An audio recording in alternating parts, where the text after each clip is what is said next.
berdoa. Ya Tuhan Allah kami yang kami sembah dalam Yesus, kami masing-masing keluarga datang ke rumah-Mu ini, bait Allah, dengan rasa syukur dan hati penuh sukacita. Kami menyembah-Mu Tuhan melalui ibadah persekutuan ini. Kiranya oleh Roh Kudus-Mu yang menguasai hati dan pikiran kami, itulah yang menolong kami di dalam mendengarkan kebenaran sabda-Mu. Di dalam nama anak-Mu Yesus kami berdoa dan bersyukur. Amin. Shalom. Firman Tuhan dalam ibadah pertangyangan kita di malam hari ini, yaitu dari kitab Kisah Para Rasul pasal 3 ayat 12 sampai 19.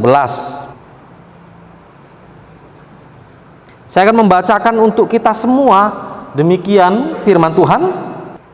Petrus melihat orang banyak itu lalu berkata, "Hai orang Israel, mengapa kamu heran tentang kejadian itu? Dan mengapa kamu menatap kami seolah-olah kami membuat orang ini berjalan karena kuasa atau kesalehan kami sendiri? Allah Abraham, Ishak dan Yakub, Allah nenek moyang kita, telah memuliakan hambanya, yaitu Yesus, yang kamu serahkan dan tolak di depan Pilatus. Walaupun Pilatus berpendapat bahwa ia harus dilepaskan, tetapi kamu telah menolak yang kudus dan benar, serta menghendaki seorang pembunuh sebagai hadiahmu. Demikianlah ia, pemimpin kepada hidup, telah kamu bunuh, tetapi Allah telah membangkitkan dia dari antara orang mati. Dan tentang hal itu kami adalah saksi. Dan karena kepercayaan dalam nama Yesus, maka nama itu telah menguatkan orang yang kamu lihat dan kamu kenal ini. Dan kepercayaan itu telah memberi kesembuhan kepada orang ini di depan kamu semua. Hai saudara-saudara, aku tahu bahwa kamu telah berbuat demikian karena ketidaktahuan, sama seperti semua pemimpin kamu.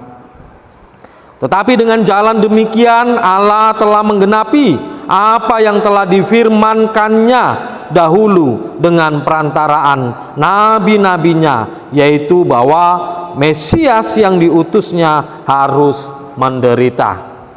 Karena itu saudara, sadarlah dan bertobatlah supaya dosamu dihapuskan. Amin. Tema kita pada malam hari ini yaitu hidup dalam kasih setia Tuhan. Hidup dalam kasih setia Tuhan. Adakah di antara kita amang-inang yang mengatakan bahwa dirinya boleh hidup, boleh melakukan banyak hal, ini dan itu adalah karena kekuatannya atau kehebatannya? Adakah yang berani mengatakan? Tentu kita sebagai orang Kristen pada malam hari ini kita pasti memastikan bahwa sesungguhnya segala sesuatunya adalah karena pertolongan Tuhan. Itu sebabnya hidup kita pun adalah karena kasih setia Tuhan. Sehingga kita bersama keluarga boleh bersama menikmati banyak hal sukacita, bahkan berkat-berkat yang tidak ada habis-habisnya di tengah-tengah kehidupan kita. Mari kita melihat firman Tuhan hari ini dalam Kisah Para Rasul. Bagaimana menceritakan tentang seorang yang ketika itu lumpuh, bahwa seseorang ini ditempatkan persis di depan bait suci, di depan bait Allah, tempat beribadah. Sehingga dengan harapan seorang yang lumpuh ini adalah supaya diberi uang oleh orang-orang yang datang, yang akan masuk ke rumah ibadah tersebut. Lalu kemudian ketika itu bagaimana Petrus dan Yohanes yang akan memasuki rumah ibadah itu atau bait suci itu, lalu kemudian melihat seorang yang lumpuh itu. Tentu mereka berdua sangat kasihan, sehingga dengan wajah mereka berdua melihat seorang yang lumpuh itu dengan wajah yang memperlihatkan kasihan, sehingga dengan aura wajah yang memang terdorong untuk mendekati orang yang lumpuh itu. Tahu Amanginang apa yang dipikirkan orang yang lumpuh itu yang berada di depan bait suci itu? Dia berpikir bahwa Petrus dan Yohanes akan memberi dia uang. Oleh karena itu harapannya, ternyata Petrus dan Yohanes mendekati seorang yang lumpuh itu, rupanya dia tidak memberi uang. Kami tidak mau memberi engkau uang, tetapi kami memerintahkanmu supaya engkau berdiri dan berjalan dari kelumpuhanmu, sehingga perintah itu membuat seorang yang lumpuh ini dengan iman percayanya, dia yakin, lalu dia kerjakan, dia lakukan, sehingga seorang yang lumpuh itu berdiri dan bisa berjalan, sehingga keajaiban, mujizat terjadi ketika itu. Dalam peristiwa ini seorang yang lumpuh itu memang tidak mendapatkan uang, tapi jauh lebih dari itu dia mendapatkan oleh karena iman percayanya, yaitu kesembuhan. Sehingga orang yang lumpuh yang sudah bisa menjadi berdiri dan berjalan, lalu bersama-sama dengan Petrus dan Yohanes mereka memasuki rumah ibadat itu, sehingga mereka sama-sama masuk ke dalam rumah ibadat itu untuk beribadah. Oleh karena peristiwa ini diketahui oleh banyak orang, lalu diceritakan kepada banyak orang, sehingga banyak orang berkerumun mengelilingi, mendekati Petrus dan Yohanes. Apa yang mereka pikirkan tentang Petrus dan Yohanes? Mereka semua terkagum-kagum. Mereka semua berpikir, sungguh hebat mereka ini, Petrus dan Yohanes ini. Mereka memiliki kelebihan yang luar biasa, bahkan bisa membuat yang lumpuh bisa berdiri dan berjalan. Sehingga orang banyak memuji-muji Petrus dan Yohanes ketika itu. Tahu Amanginang apa selanjutnya respon Petrus dan Yohanes? Mereka di sini tidak menjadi bangga atau tidak menjadi menyombongkan diri, melainkan mereka melihat dan bahkan menyatakan bahwa yang terjadi itu adalah karena kuasa Allah, karena kuasa Yesus Kristus, sehingga itulah yang membuat seorang yang lumpuh itu bisa sembuh. Dan di sini mereka tidak mencuri kemuliaan Allah, tetapi mereka malah memakai peristiwa itu atas kekaguman banyak orang. Petrus dan Yohanes memakai situasi itu untuk memberitakan kabar baik, untuk memberitakan Injil, untuk memberitakan tentang Yesus Kristus. Itu yang dinyatakan oleh Petrus dan Yohanes. Bukan dia membesarkan namanya, bukan dia mencuri kemuliaan Allah itu. Nah, Bapak, Ibu, dan saudara-saudari yang saya kasih dalam Yesus Kristus, sehingga bagaimana di sini Petrus dan Yohanes katakan, kepada mereka bahwa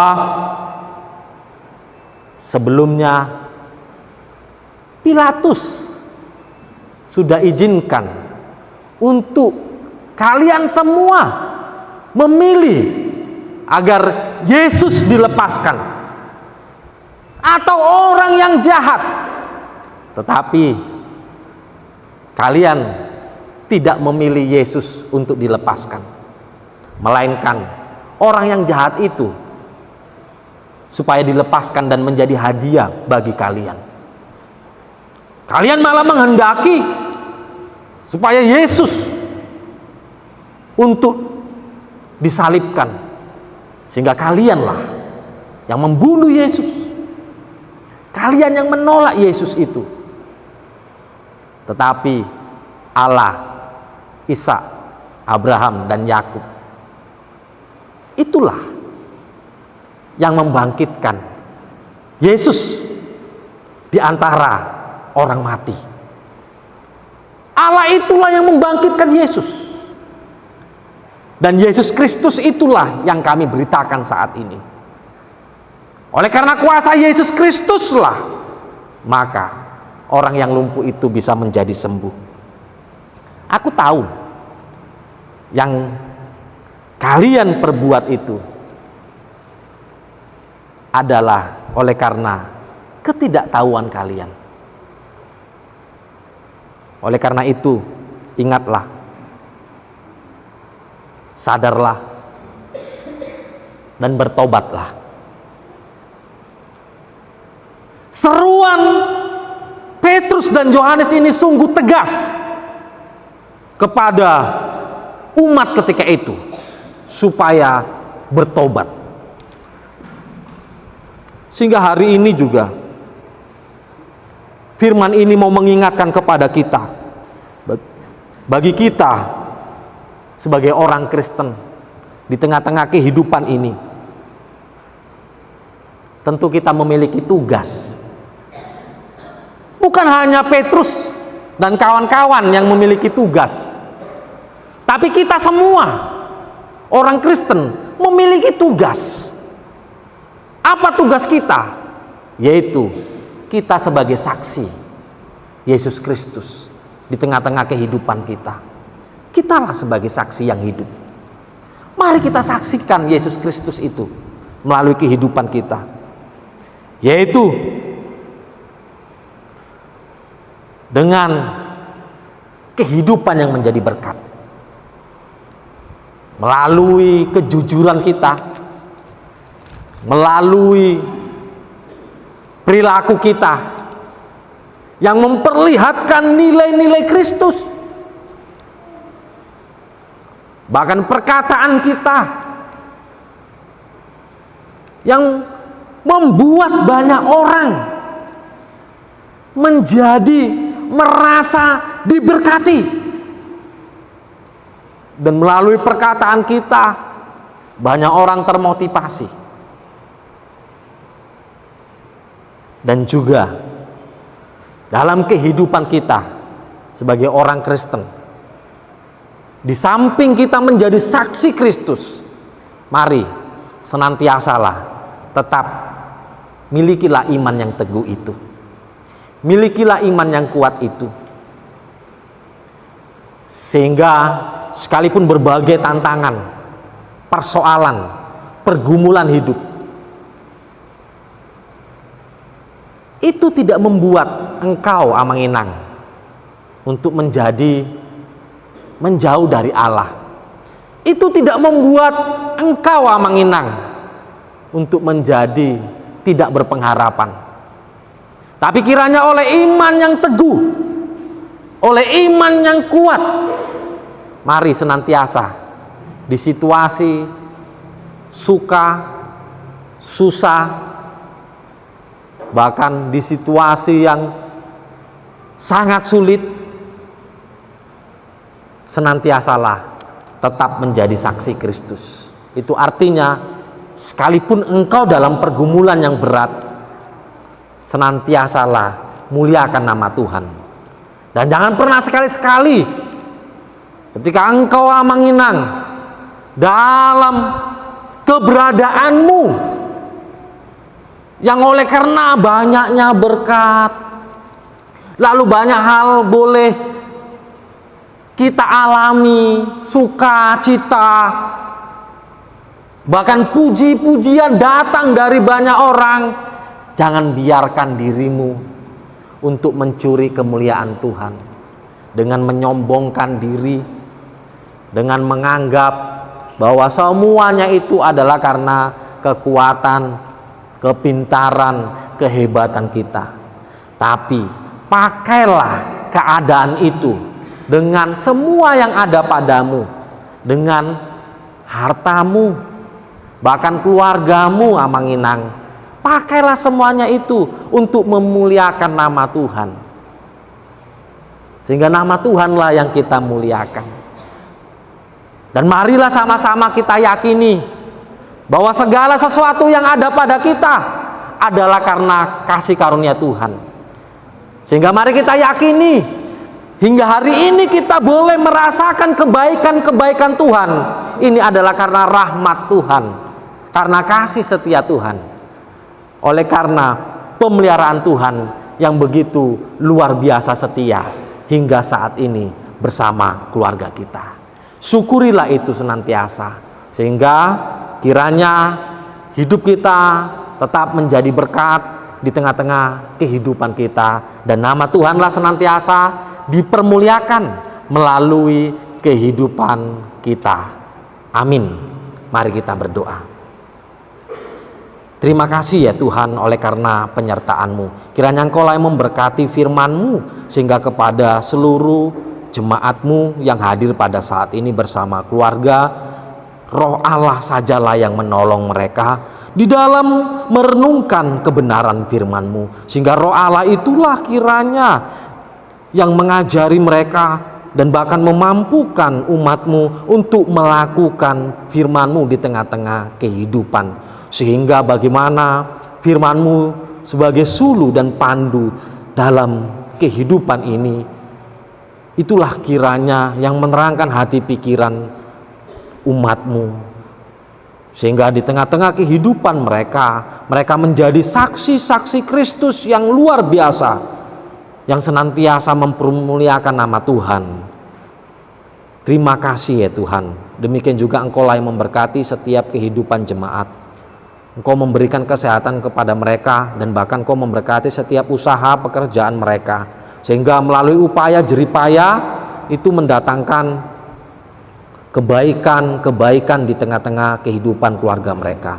Terima kasih ya Tuhan, kami serahkan seluruh kehidupan umat-Mu, bahkan jemaat-Mu yang saat ini tidak dapat hadir, senantiasalah tetap mereka dalam pemeliharaan Tuhan, sehingga di minggu depan kami boleh bertemu dalam ibadah yang penuh rahmat Tuhan.